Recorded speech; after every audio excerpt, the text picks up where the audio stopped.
qui nous met le doute parce que je trouvais qu'au début, la manière dont elle était peinte, elle était tellement déshumanisée qu'on ne comprenait même pas que c'était un corps humain, que c'était une personne. Oui, Et, exactement. Ouais. et donc, il y a tout ça, et tout le fait, en fait, que euh, euh, ce n'est pas un narrateur du tout fiable, c'est un narrateur qui nous fait douter de lui, qui nous fait douter des autres personnages, qui nous fait douter des faits, ce qui fait qu'on n'est jamais totalement sûr de ce qui se passe, de quoi croire, de qui croit, est-ce qu'on peut lui faire confiance? J'ai l'impression que non, et il insiste vraiment à chaque fois pour montrer, par exemple, que Anthony n'est pas quelqu'un de fiable. Euh, Mm. le fait, la manière en fait dont il rabaisse, dont il dit à un moment, je crois,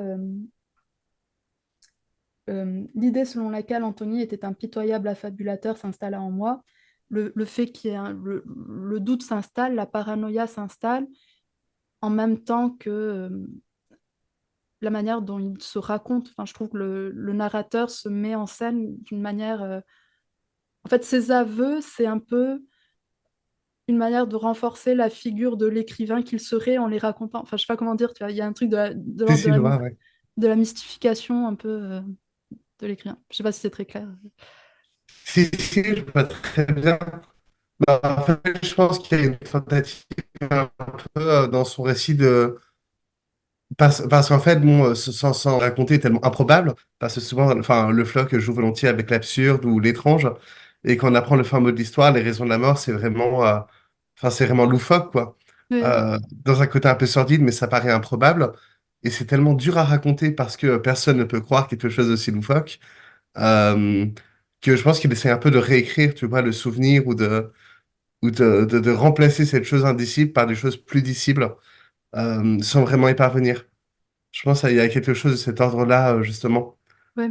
Euh, mais pour revenir sur ce que tu disais, les détours où on a l'impression que c'est un long poème avec un refrain, je suis entièrement d'accord. Et en fait, à chaque fois, le refrain revient avec un vers de plus qui nous Oui, fait voilà, avoir un pas de plus vers la vérité. oui, c'est ça.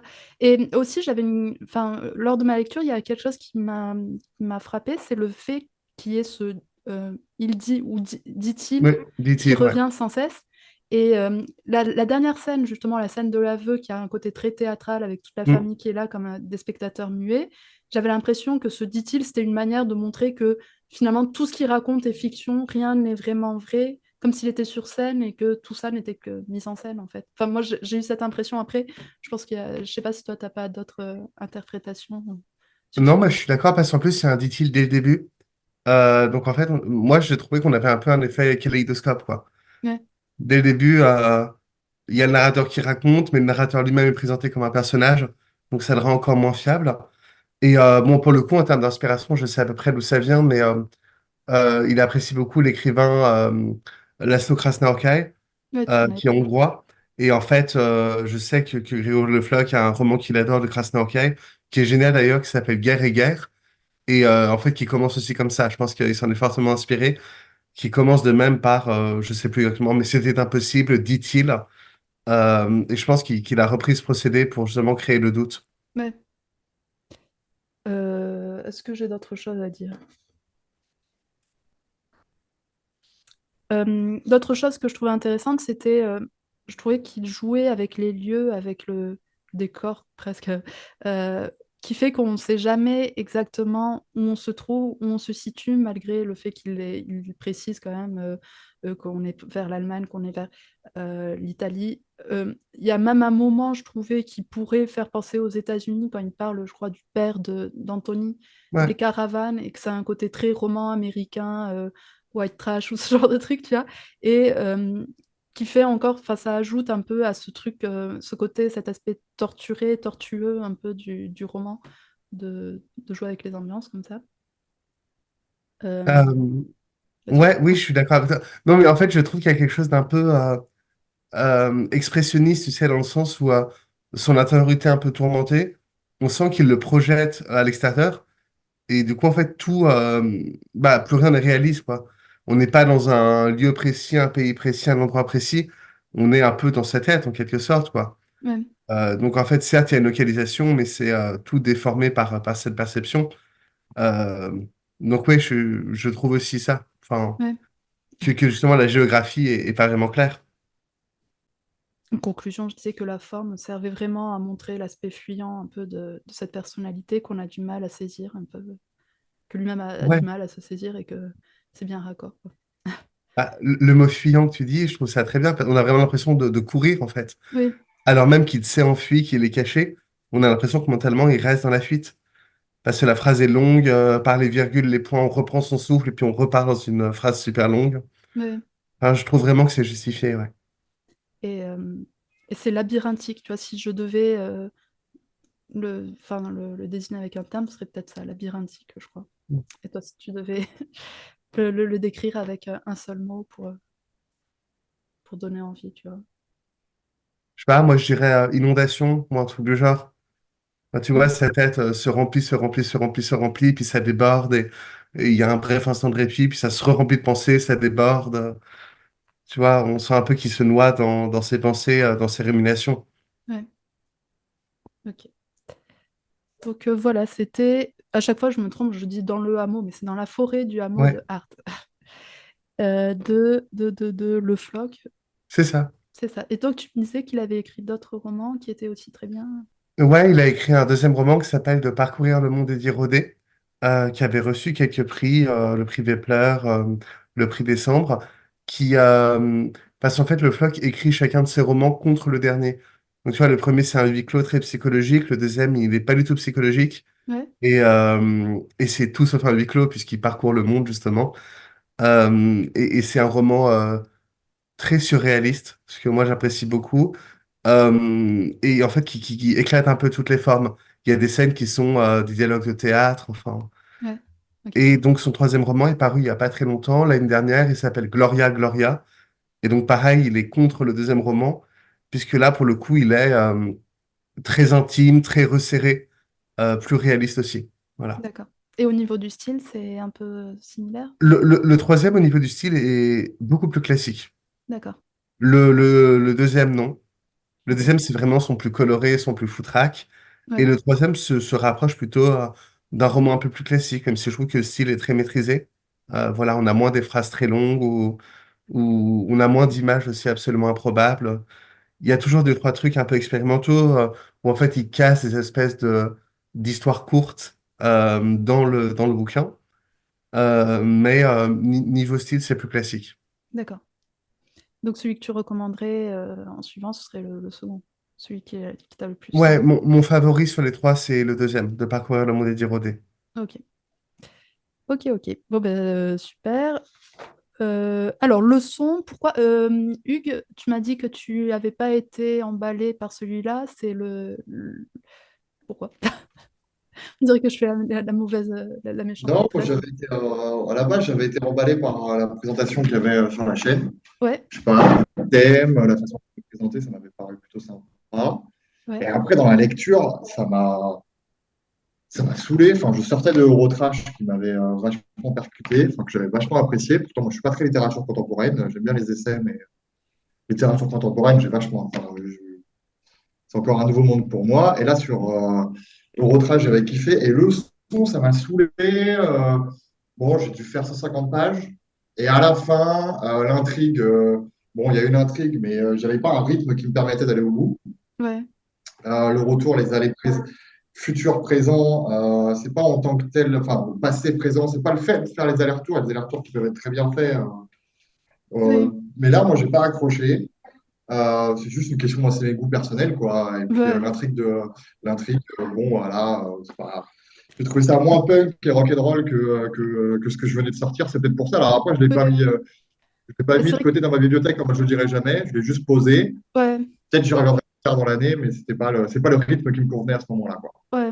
C'est vrai que la forme est quand même beaucoup plus classique que Rotrash, qui est plus fragmentaire et foutraque, comme, comme dit Oscar là pour le Flock. Je crois que moi aussi, le début, j'ai eu du mal à m'y mettre et à rentrer vraiment dedans, tu vois, pour le son. En fait, c'est le livre que je lisais le soir pour m'endormir et il était assez agréable pour s'endormir, justement, tu vois. Assez rapidement, je trouvais le sommeil, quoi. Mais au bout d'un moment, j'ai commencé à saisir un peu, parce qu'au début, on se demande, on a du mal à saisir en fait de quoi ça parle, quelle est l'intrigue. Euh, où il veut en venir en fait avec ses souvenirs, le fait qu'il mélange en plus du passé très très lointain avec sa famille, avec cette histoire de guerre, et qu'après on revient sur lui dans ce pensionnat, et après on reva dans le futur avec sa femme. Enfin bref, j'avais du mal un peu à vraiment voir où il allait avec ça.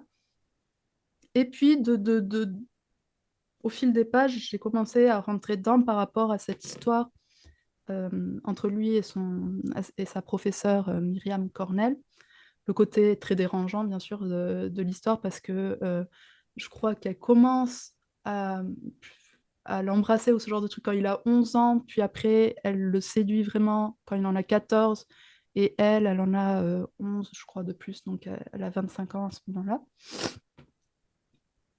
Et, et en fait, je trouvais que c'était intéressant parce que on la voyait vraiment avec le regard du garçon qui est euh, manipulé en fait par cette jeune femme. Et on n'a pas vraiment le. C'est comme si notre sens moral était un peu amoindri à ce moment-là et qu'on avait ce côté, la romantisation de la relation.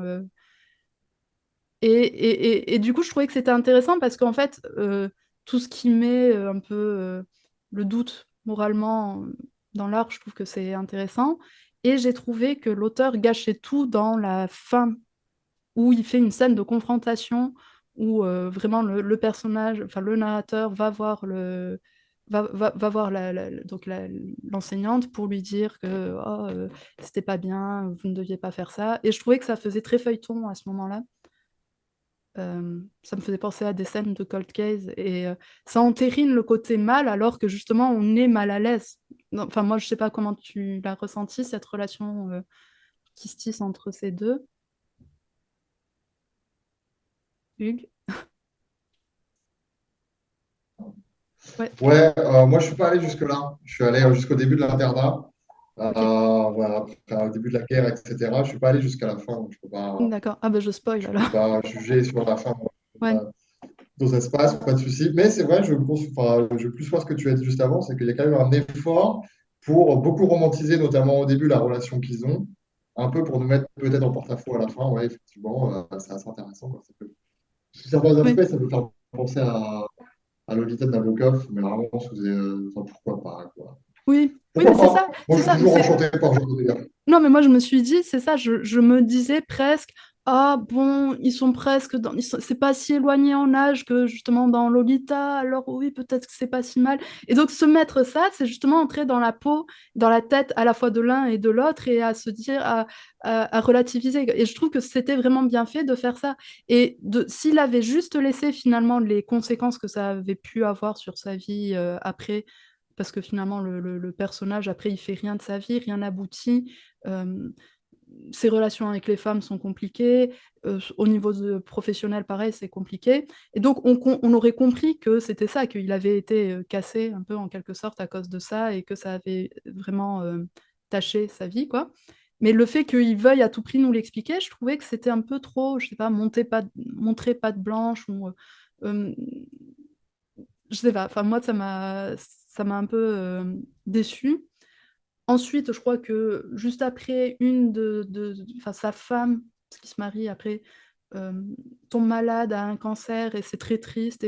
Et le fait en fait que c'était si triste, euh, je sais pas, je trouvais que j'ai l'impression d'être manipulée émotionnellement quand c'est trop dans le pathos, je trouve. Et c'est un peu ce que j'ai ressenti à la lecture de cette impression en fait de mélodrame, le côté mélodramatique, vraiment, on y va avec les violons et il va voyager, enfin, le dernier voyage, le moment où elle lui annonce et qu'on sent qu'elle va lui annoncer et c'est horrible et on pleure et en même temps on a honte de pleurer, on se dit ah mais non mais je suis plus fort que ça, c'est de la manipulation émotionnelle, quoi.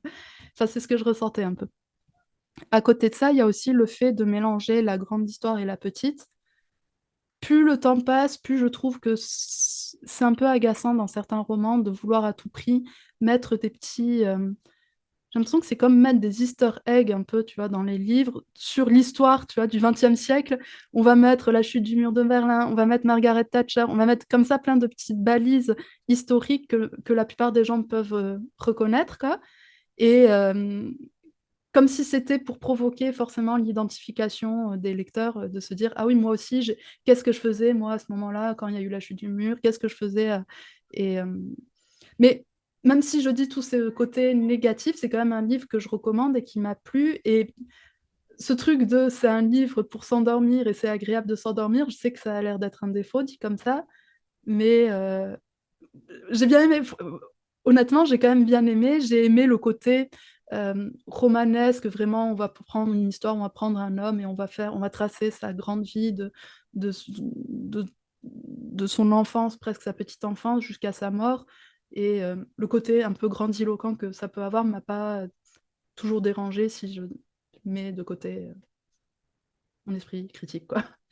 Ça peut être, justement, parfois quand je parle, tu vois, de bons divertissements ou de trucs comme ça, je pense que ça peut être un livre sympa dans cette optique, quoi.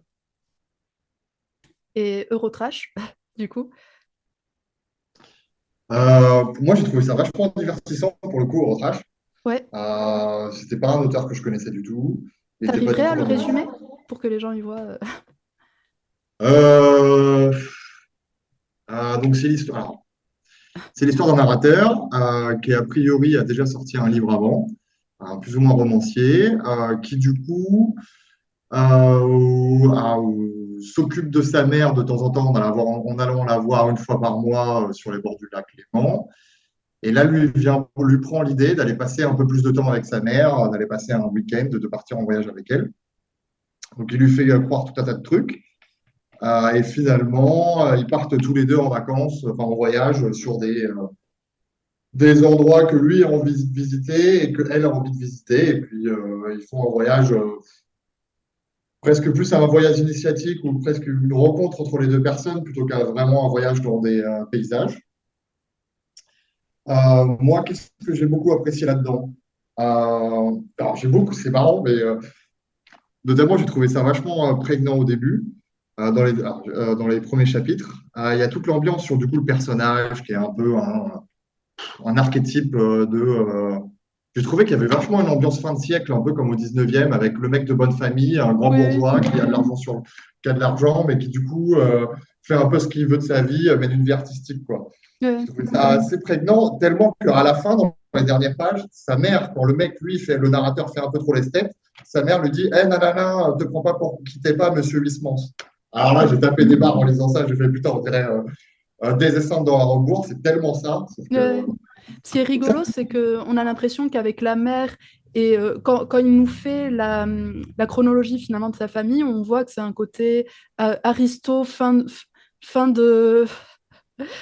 J'ai envie de dire fin de race presque, tu vois, qui a ah, le c'est côté, ça, ouais, c'est ça. ouais, voilà, qui a le côté agonisant de cette famille, et en même temps, moi, quand je voyais, tu vois, la première de couverture, j'avais l'impression que ça allait être un livre qui se fout des ultra riches, avec un côté cruel, un côté un peu, tu vois, comme, je sais pas si tu as vu The Triangle of Sadness, je crois qu'il avait eu la Palme d'Or il y a un an ou deux, quelque chose comme ça, qui se moque justement de plein d'ultra riches dans un bateau. Et je pensais que ça allait être cette ambiance-là. Et finalement, je trouve que Kraft, il arrive à nous mettre vraiment en empathie avec ces riches qui sont là, qui ne savent pas quoi faire de leur argent, qui...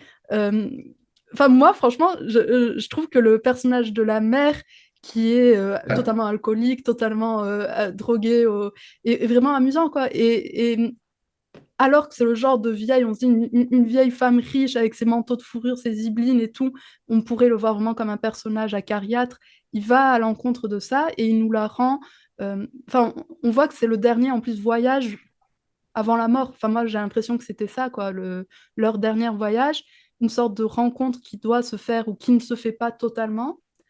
Je trouve que leur dialogue, la manière dont ils sont amenés, on a l'impression qu'il y a toujours un décalage, qu'il y a toujours une incommunicabilité entre les deux, comme s'ils parlaient, qu'ils se répondent jamais vraiment, qu'ils répondent toujours à la réplique un peu d'avant ou ce genre de choses, quoi. C'est assez. Et il y a de prendre d'un sujet comme ça, qui est la fin de vie de nos parents, un sujet très lourd et très triste, et d'en faire quelque chose d'assez léger, tout simplement en décrivant l'absurdité de la vraie vie, parce qu'on voit le côté vachement trivial de la poche de Sastomie, par exemple. Ah, Il y a un côté sale et tout, mais en même temps, il y a un côté, je trouve, affectueux, tu vois, le fait que le fils s'en soucie, que ce soit lui qui s'occupe de sa mère, qui s'occupe de ça, euh, dans ce genre de petits gestes qui ont un rapport vraiment au corps et à la finitude du corps, c'est là où on voit l'amour qui n'arrive pas à se dire dans les paroles. Enfin, je trouve, entre le fils et la mère, quoi. Bon, Et ouais. ouais, vas-y. Non, mais je valide ton interprétation, elle convient sur certains points. Moi, je trouve pas le côté un peu trop pathos, amour vis-à-vis de aider la mère, etc. Moi, je trouve ça plus rock'n'roll que finalement pathos. C'est le fait que enfin le narrateur mette les mains dans la merde au sens propre. Ça, Ouais. je trouve ça intéressant, alors qu'il a toujours eu les mains dans des gants de soie, quoi. Donc, après, l'amour qu'il lui porte, la fin du bouquin, par exemple, ça prouve qu'il lui porte pas vraiment beaucoup d'amour. Lui, il Ah veut oui. se racheter auprès de... Non, pour moi, il a voulu se racheter, entre guillemets, en faisant ce voyage-là, mais il n'est pas allé au bout, quoi.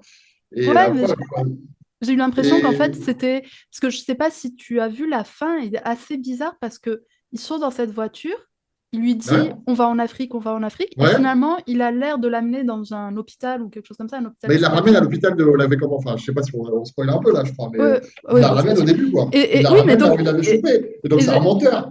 oui, mais j'ai l'impression, j'ai eu l'impression que c'était peut-être comme si euh, il l'amenait vers la mort. Enfin, je sais pas, leur dernière parole, je trouvais, avait vraiment un aspect très crépusculaire quand il lui dit on se reverra et qu'elle lui dit oui, peut-être bientôt. Et que lui, juste avant, Oui, il nous dit à nous, mais pas à sa mère qu'il est malade. On a l'impression qu'elle lui annonce justement que lui-même va bientôt mourir et que elle-même, elle y va là. Et qu'en gros, l'infirmière qui vient la chercher, c'est plus une sorte de. J'ai eu cette impression vraiment, moi, que c'était la fin de sa vie. Mais après, justement, c'est à chacun d'interpréter. Mais toi, tout à fait. donc toi, tu l'as vu où il l'a ramené et que c'était un petit ingrat avec. Oui, voilà, moi, exactement. Pour moi, c'est un ingrat qui lui dit écoute, je te promets d'être un, il lui ment. Il lui dit qu'il va la ramener en Afrique. Elle, on sait.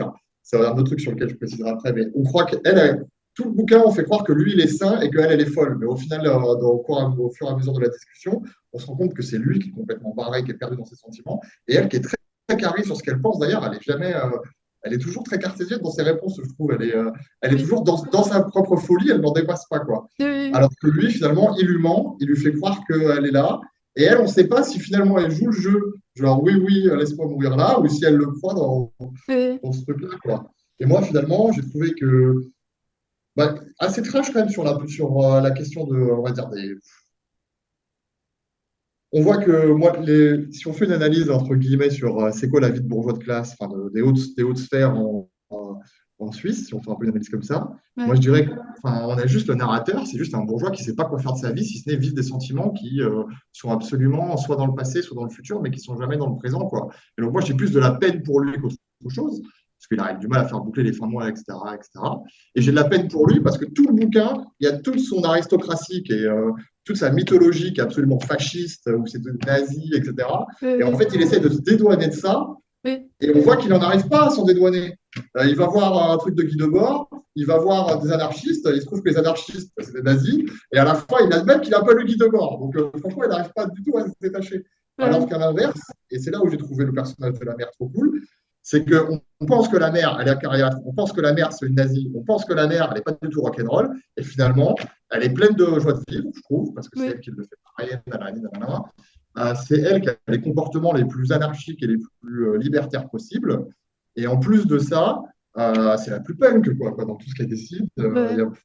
a, y a trop de trucs que moi j'ai kiffé, quoi. Donc, Le ouais, rapport franchement, à j'ai bien l'argent, kiffé. t'en as pensé quoi? Le rapport à l'argent qu'ils ont. Bah, lui, il a un rapport bourgeois. Il veut pas que sa mère dépense la thune que lui va avoir plus tard et que son délire, c'est d'aller prendre. Enfin, ouais, il a un rapport bourgeois, alors que sa mère, pas du tout. Sa mère, elle s'en fout de l'argent qu'elle a. Ouais. Elle se retrouverait, j'ai l'impression, la semaine d'après dans le même, dans la même galère qu'elle était les deux à la fin. C'est-à-dire que si elle se retrouve à la fin du bouquin avec une bouteille de whisky, un paquet de médicaments et je ne sais pas quel truc à la télé à la con, elle, ça lui suffira. Euh, Alors que lui, il en vaudra toujours plus. Enfin, et moi, j'ai trop kiffé. Ça m'a fait penser après, un peu à après, il y des a le trucs un truc peu. de, elle essaye d'acheter les gens peut-être plus que lui ne le fait. Avec par exemple le conducteur de taxi et les deux Indiennes quand ils vont au sommet et que avec le conducteur de taxi, par exemple, à chaque fois, elle monte la mise pour qu'il la conduise là où elle veut, pour qu'il écoute tous ses caprices.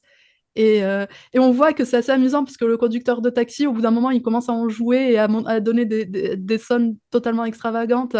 Oui, 9 000 € pour aller à l'aéroport, oui, oui, ok. Et, euh, et le fait que l'argent s'envole et qu'à ce moment-là, il y a une sorte de suspension un peu, je trouve, et que la scène, l'argent s'envole au moment où elle voit le renard aussi, je crois, juste avant, et que alors qu'à ce moment-là, il y avait beaucoup de dialogue et beaucoup d'action, là, il y a une sorte de suspension de l'action comme une sorte de moment de grâce, moi je trouvais un peu à ce moment-là, quoi. Quand il y a, je sais plus combien, c'est Bon, quelle ouais, somme? ouais, ouais. Enfin, j'avais trouvé que c'était une scène très belle, De 600 000 balles qu'il met sur la table. ouais, un truc comme ça, enfin, une somme astronomique et enfin Tu l'as voilà. lu, toi, Oscar, le Retrache ou pas? Le début peut-être? J'ai vraiment lu le tout début, peut-être les 10 premières pages, mais j'ai pas trouvé le temps. Ok. Mais Mais ce sur le que vous rapport dites, à l'argent, je dirais, ouais. ça me donne vraiment envie de le lire, en tout cas, ce que tu en dis. On le spoil un peu après peut-être. Ah non, Ouais, non, moi, faut ça pas. me dérange pas. J'ai une petite mémoire, j'aurais tout oublié dans 20 minutes. Mais je repense à ça pour rebondir sur ce que tu disais. Par exemple, le rapport à l'argent, je pense qu'ils n'ont pas du tout le même rapport. Parce que justement, le fils, il a un rapport où il n'a aucune valeur de l'argent. Et donc, du coup, c'est lui qui a l'idée pour le donner aux trois Indiennes d'aller le dépenser comme ça, alors qu'en fait, il ne sait pas ce que ça coûte l'argent. Et il le Oui, veut même sans aucun service. Et donc, du coup, il le jette vraiment par les siècles. Voilà, ça, c'est vraiment l'ambiance fin de siècle du Fadras, comme tu disais. C'est très 19e, enfin, fin 19e. Alors que, inversement, la daronne, c'est elle qui retire l'argent et elle connaît la valeur de l'argent parce qu'elle sait que l'argent, c'est un service. Et oui. c'est pas la daronne qui veut le jeter sur les fenêtres et le donner comme dans Macbeth. C'est juste, elle veut payer un service. Elle sait qu'un service, ça coûte de l'argent, qu'il y a un échange. Et donc, du coup, c'est pour ça qu'elle n'hésite pas à augmenter la somme auprès du taxi parce que pour elle, c'est juste un service, quoi, Mais c'est vrai que etc., c'est quoi. juste ce que tu dis, parce qu'il me semble qu'à un moment, elle dit non, je vous donnerai plus d'argent ou un truc comme ça. Ouais, Il me semble qu'il y a une scène comme ça où elle dit ah non, mais là, je vous en donnerai plus. C'est, je crois, avec le conducteur de taxi, je me rappelle. Elle perd pas le nord, on ouais, s'est dit ouais. à ce moment-là. Grave. Mais du coup, trop cool. Moi, ça m'a presque donné envie de lire les autres de chez. Enfin, j'ai trop de trucs en cours, mais je crois que De... je vais m'en acheter un ou deux de Christian Crac pour voir. Ouais. Mais c'est vrai que moi aussi, j'ai aimé en plus la forme, le fait qu'au début, on commence sur un roman très classique. On a l'impression où il va vraiment dérouler la chronologie de sa famille, les racines nazies. Finalement, faire un roman un peu comme Le Son dont on a parlé juste avant, tu vois, beaucoup plus classique et long aussi. Et en fait, il détruit ça à partir du moment où elle surgit, la mère, comme si elle était là à déchirer vraiment toute idée de récit classique euh, par son côté absurde un peu dans sa manière de parler, de ce côté acariade finalement qui est jouissif en plus, c'est ça qui est amusant, c'est que on se dit ça doit pas être facile à vivre parce que je crois que c'est vraiment sa mère, puisque le personnage s'appelle Christian, il me semble. Donc je crois que c'est un texte plutôt autofictionnel. Et on se dit, ah, ça doit pas être facile, mais en même temps, c'est tellement jouissif en tant que lecteur de voir ça et d'entendre ses répliques où c'est vrai qu'elle lui en met plein la gueule, quoi, j'ai envie de dire. Et je voulais dire autre chose, je crois. Oui, et que je trouvais que par contre, la quatrième de couverture est un peu trompeuse parce que quand on lit comme ça le livre, on a l'impression que ça va être un livre un peu guimauve, un peu, tu vois, une ambiance réconciliatrice, un road trip un peu familial. Et finalement, c'est pas du tout ça. J'avais l'impression que, enfin, je sais pas si t'es d'accord. Moi, je me fie jamais au quatrième de couverture. Donc, Ouais. voilà. Bon, voilà. Enfin voilà, Mais oui, mais oui, pourquoi pas. je suis contente en tout cas si un livre que j'ai proposé a convaincu. Ah. Ben moi, après, comme je disais, sur l'autre, ben, je vous le recommanderais aussi. Je pense, y avait-il des limites? Si oui, je les ai franchies, mais c'était pas mon roquet, malgré son très long titre. Euh, En fait, c'est vraiment un livre sur, encore une fois, comme beaucoup, sur l'inceste, mais au contraire, par exemple, de Triste Tigre, qui analysait beaucoup plus froidement les mécanismes qui sont en jeu et qu'on a l'impression que c'est un mélange entre roman et essai. Là, c'est vraiment un récit très émotionnel, très à chaud, qui montre vraiment les conséquences que ça a sur sa vie d'adulte, sur sa vie de femme, parce que en fait, elle souffre du trouble borderline, la narratrice qui a subi ça. Et en fait, elle est tout le temps à la recherche des limites, autant pour elle-même que pour les autres, euh, à toujours essayer de les reculer un peu plus loin, à enchaîner les relations, à avoir peut-être un aspect autodestructeur. Et ça m'a fait réfléchir un peu en fait à une notion qui avait un peu dont on parlait dans les années 2010 dans des séries genre How I Met Your Mother, super super référence. Où, je sais pas si vous voyez le personnage de Barney Stinson qui recherchait des nanas en parlant de celles avec des daddy issues. Et je trouvais qu'en fait c'était une manière un peu de montrer, enfin que c'est une manière d'euphémiser peut-être des violences qui auraient pu être subies dans l'enfance. Tu vois, le truc des daddy issues, on voit que c'est une nana qui n'aurait pas réglé ses problèmes avec son père, parce que c'est ça, si tu traduis, qui aurait des problèmes d'Oedipe, tu vois, un peu. Et donc, on se dit, ça pourrait regrouper justement des femmes qui... Enfin, une idée préconçue que les femmes qui auraient subi des violences sexuelles pourraient être plus à même d'en subir ou de donner plus, quoi, en fait, sexuellement. Ça a l'air confus, là, peut-être. Ouais, ok. Euh, et, euh, et donc, je crois que j'avais pris des notes parce que...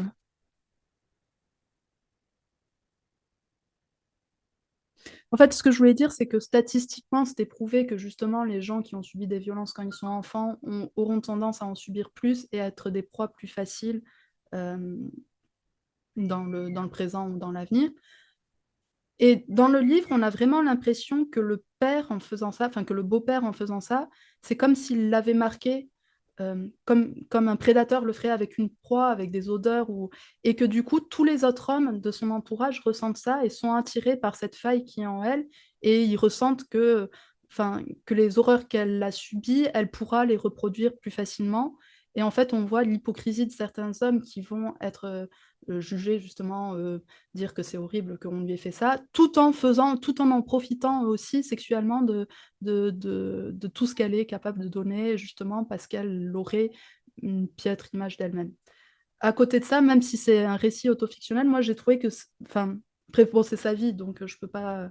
Mais je trouve juste que c'est dommage qu'en littérature, souvent, quand il y a une femme qui est présentée comme ayant une sexualité euh, libérée ou débridée ou ce genre de choses, on justifie souvent ça narrativement par des violences, par des traumatismes, par des trucs comme si une femme ne pouvait pas avoir une sexualité proche de celle des hommes sans qu'il y ait forcément un traumatisme, quoi. Et donc, je trouve que c'est un peu dommage. Mais après, là, je sais que je dis ça, mais c'est juste vraiment un aparté par rapport, qui n'a pas vraiment de rapport avec ce livre, puisque elle, c'est sa vie, quoi. Et au niveau du style, j'ai trouvé que c'était intéressant, mais le fait que ce soit une forme de récit, je trouve que il y a parfois une certaine facilité dans le récit où le fait de raconter empêche de mettre en scène les choses. Euh, de... Il n'y a pas vraiment de mise en scène, il n'y a pas vraiment... euh, enfin, je trouve que la manière dont elle l'écrit, on a l'impression vraiment que c'est pas non plus un journal intime, mais un style qui euh, n'est pas vraiment dans la démonstration, de nous mettre des images, de nous montrer des choses, un style évocateur, quoi, j'ai envie de dire, mais plutôt un style constatatif qui est très fort, parce que justement, c'est horrible ce qu'elle nous raconte, mais je trouve que ça manque de texture, en fait. Il n'y a pas vraiment de scène, il y a des dialogues ou des trucs comme ça, mais il n'y a pas... j'ai l'impression que ça pourrait être plus facile à faire que, par exemple, Eurotrash, où c'est beaucoup plus texturé au niveau... je sais pas comment dire, mais c'est comme s'il y avait un millefeuille avec des feuilles de différentes épaisseurs, tu vois, dans Eurotrash. Et même dans le hameau, enfin, dans la forêt du hameau de Hart, je trouve que pareil, au niveau du style, il y a beaucoup plus une recherche euh, dans le côté tortueux, justement, comme on disait, et que, et que là, bah, c'est plus constatatif, quoi. Je suis un peu, c'est peut-être un peu confus, quoi. Et, et voilà. Mais après, sinon, je le conseille parce que je trouve que c'est, ça fait réfléchir un peu sur la manière dont on peut envisager certaines femmes qui, oula, ça a fait un drôle de bruit, hein.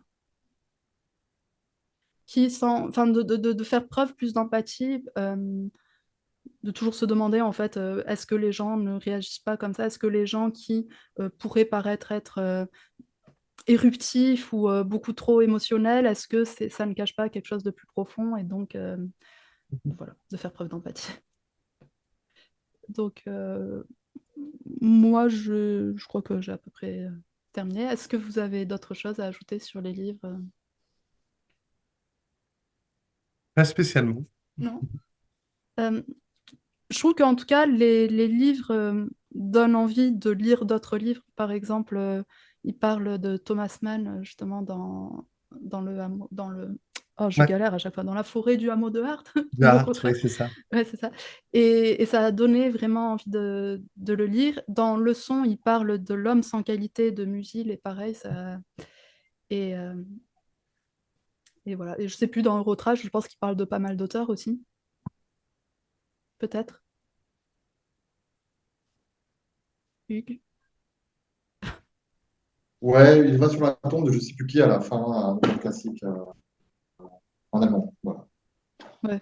Ça m'a pas donné plus envie de lire que ça. Ouais, Mais bon, Holderlin, peut-être, quelque chose comme ça. Euh, En tout cas, Yasmina, si tu veux lire Thomas Bernhard, je te conseille de commencer par Gênes. d'accord.